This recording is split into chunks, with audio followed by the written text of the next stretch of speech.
Are you having trouble sharing files over Bluetooth? Is your Bluetooth on and you still cannot connect? Let's say you have a video file you'd like to send to your Mac from an Android device.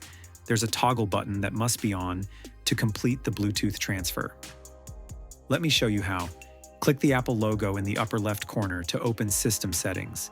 Select System Settings in the drop-down menu. Scroll down and select General, then select Sharing. Here is where you can enable Bluetooth with the toggle switch. And if you click the Info button, a pop-up will appear and give you more selections to customize the Bluetooth sharing. When you've finished, click Done. I don't recommend sharing a video file over Bluetooth as it can be very slow.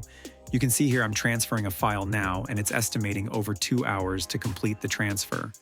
It's best to connect via a USB-C cable. We'll show you that in the next video.